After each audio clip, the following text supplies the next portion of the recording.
Reasons I can think of. First of all, they're beautiful day or night. The outside of those buildings is clad in what's called terracotta. I'll tell you more about it later on the tour, but it's basically glazed clay, and it's gorgeous at nighttime. Even at night it's beautiful because since 1924, every night, except for the years of World War II, the facade has been lit up by lights in the surrounding areas. Second reason they're well known, well loved is, of course, the namesake, the Wrigley Gum Company, founded in Chicago. Those were their buildings till 2011 when they sold the buildings and left in that same year. Those two buildings sold at an astounding price in 2011. Get this, those two iconic, gorgeous, well-located towers could have been yours in 2011 for a mere $33 million. They sold 7 years later again in 2018, this time for a more realistic $255 million, 8 times the price of 7 years prior. The recession was bad. Looking straight ahead of us right now, right side of the river, we got the second tallest building in Chicago, second building on the tour. It's got a giant name on it, bet you can read it, Trump International Hotel and Tower, built in 2009. It's the first building on the tour with an example of what's called contextualism. That's basically when a building's design is inspired somehow by what's around it. In this case, you can see that the building's got several different roof heights. Each of those matches up with the roof height of a surrounding building. First setback right above us is the same height as the roof of the Wrigley buildings we just heard about. Second setback on the other side of the tower is the same height as the top of the narrow octagonal tower across the river, which, by the way, was the tallest building in Chicago for 3 weeks after it was done in 1928. And the final setback way up above us right now is actually the same height as the top of the black steel and glass box building you can now see appearing ahead to the right. Final fact about the building, though, is the most important. This building was used for the last scenes in the movie The Dark Knight. If you saw that movie, you might remember it ended with the Joker and Batman fighting each other in a partially constructed high-rise. That was this building before it was done. Do you folks want more or less Batman facts on this tour? More. Great answer. I've only had one boat ever tell me less, and I did not talk to them for the remainder of the tour. Next building on the right also was in The Dark Knight. This was where Harvey Dent's corner office was. It was the corner closest to us. That was probably about 7 floors up. The building itself is an architectural masterpiece designed by one of the world's most famous architects in the mid-1900s. His name was Ludwig Mies van der Rohe. Born in Germany, he spent most of his life in Chicago. This is the style he pioneered that made him so famous. It's called modernism, and it follows his 3-word ethos for architecture: less is more. His buildings were supposed to be stripped down, practical structures almost entirely free of decoration. Some might think that they're boring. Architects tend to love the style. I should also add that Mies van der Rohe taught architecture in Chicago for decades. Many of his students designed buildings just like that one, steel and boxy, or boxy in some sort of material. But one of his students designed the next 2 buildings on the right, which you may have noticed are the exact opposite of what Mies van der Rohe would have done. I think that's a sign that he hated his teacher. These were designed by Bertrand Goldberg in the 1960s. These are 2 of the most recognizable towers in Chicago. They're called Marina City for 2 reasons. There's obviously a marina at the bottom, and they were built to be a city within a city. That is to say that they were jam-packed with amenities when they were built. That's because when they were built in the 60s, nobody else lived around here. So if you chose to live in these towers, they basically had to provide everything for you. They still had some of the original amenities. They've still got the marina. They've still got parking in each building. But the residents originally also had access to a bank, a dry cleaners, a grocery store, a movie theater, a bowling alley, a health club, a swimming pool, a cocktail lounge, a barbershop, a salon, and their own ice skating rink. The ice skating rink closed in the 1990s, had to close in that decade after somebody tragically ice skated right off the edge of the building.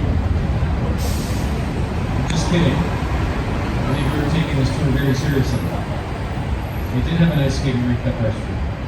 I just wanted to see if you were paying attention, which it seems some of you. Alright, let's move on. That'll be the only time I lie to you on the tour. This restaurant on the right always fascinates me. This restaurant opened a couple years ago after 2 years of construction. Sounds like they had a lot of work to do. What was here before there was a restaurant was a restaurant. It took 2 years to make a restaurant into a restaurant. Just for context, the Empire State Building was done in 1930 in 1 year. I'll never understand why this took so long. Next on the right, oldest building on this branch of the river. We're on one of 3 branches right now called the main branch. This red brick building with the clock tower on the right is from 1914. Again, the oldest on this branch. It's a former warehouse, now office space. It's called the Reed Murdoch Center. Reed Murdoch was a former wholesale grocer. If you want an idea for what the area's river architecture used to look like, take this building, chop off the clock tower, and copy and paste it up and down the river. Basically, every building along the river used to look just like this one, right up to the river's edge, so it could easily send and receive goods by boat. And next on the right, you got a tall, modern, sleek, green glass skyscraper. This one from 2009. The green color is another example of contextualism. It mimics the color of the river. By the way, a fun side note about the river is that every St. Patrick's Day since the 1960s, you might know that we've dyed the river a beautiful bright neon, probably radioactive Kelly green. This is the normal color, it comes from an algae that grows in it.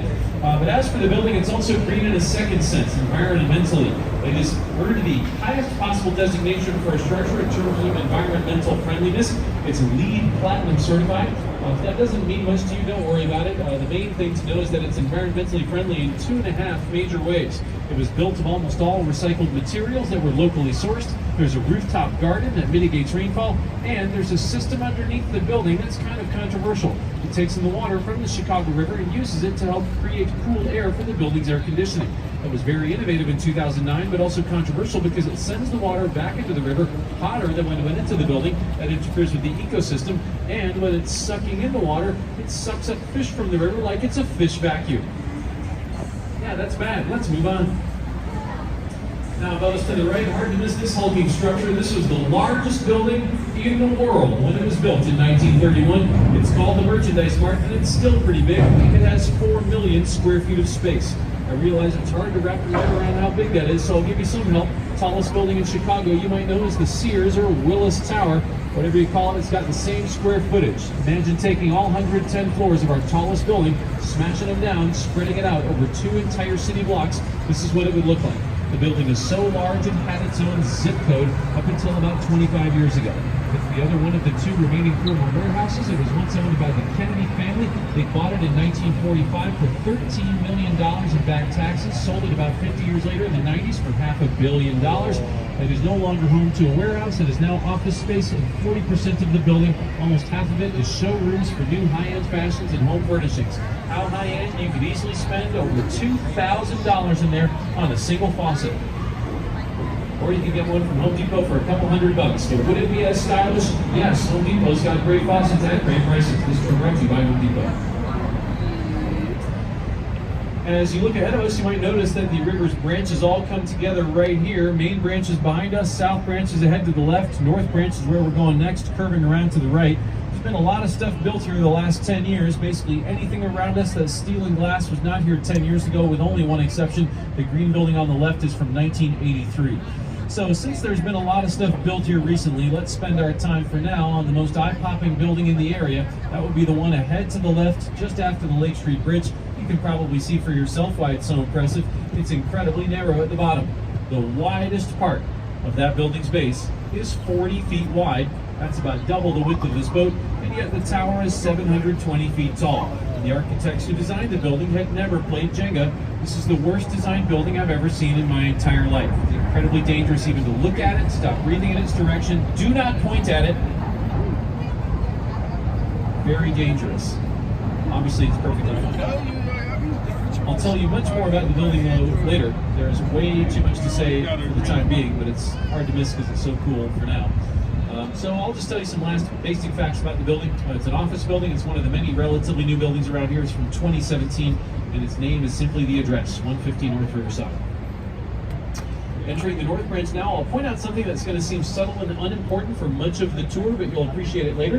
What I'll tell you is that the river is a Y shape. You got 3 branches coming together. I'll also tell you that it's my opinion as a Chicago history teacher, and not an opinion that's unique by any means. It's my opinion that the reason Chicago's got such great history mainly comes from the river. The city agrees. I know that because for over 100 years, the city has embedded a Y shape into our public architecture. They do it seemingly randomly. If you haven't noticed it, I wouldn't be surprised. It's often hidden in plain sight. Why would you be looking for it anyway? But if you want to try your hand at it right now, you can look to the right of the boat, and somewhere very, very close to us, there is a small Y shape repeated over and over and over again. Anyone able to spot it yet? The railing's right next to us. Very good. Every other section's got a line. Well done. You can see it in other places as you walk around Chicago. Ahead to the left, one of the strangest buildings on the tour, certainly one of the coolest designs. Ahead to the left, you got a triangular structure. This was built in 1988. It was designed by an architect who loves to sail. That explains the triangular profile, triangular windows on the roof, round porthole windows scattered throughout, even private docks at the base. The architect was Harry Weiss. He's a Chicagoan. He loves to do triangular buildings around here. But this one's the most sailing inspired. These were built in 1988, as I mentioned. There's only 4 townhomes, and as far as everyone knew, all 4 were still owned by the original owners, so nobody had any idea how much these rare residences would go for until one of them, the unit closest to the bridge, came on the market in 2015. I'll tell you what it sold for, but if you want to guess, I'll tell you about the unit. You can shout out a guess if you want. It's 4,100 square feet. That's not small. 5 floors, its own private elevator. It's got the best private dock location in the entire city of Chicago. By the way, most docks are on the lake and you rent them every year. That's one that you own, and it's the best location. On top of that, I'll state the obvious. It's a unique building. My concern is photos of the inside of it look like it was in pretty good shape. So what do we think it sold for in late 2015? 15 million, thank you. 30 million? 20, all right. 27, $2.3 million. That's it. I know. I thought that was surprisingly cheap. Obviously, $2.3 million is a lot of money, but at the same time, we could have pooled our money together. I don't think it's that bad. I would have thrown in 50 bucks. I'll never understand why it was that cheap. All right, we're going to turn around here on the North Branch in about a minute.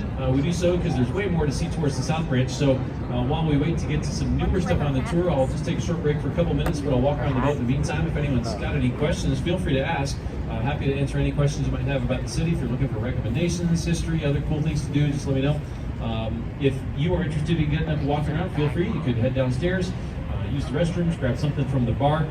We've got about 65 minutes left of pure joy on this tour, so if this is not joyful enough, the bar can help you with that. Otherwise, I'll be back here in about 2 or 3 minutes. Let me know if you have any questions. Thank you.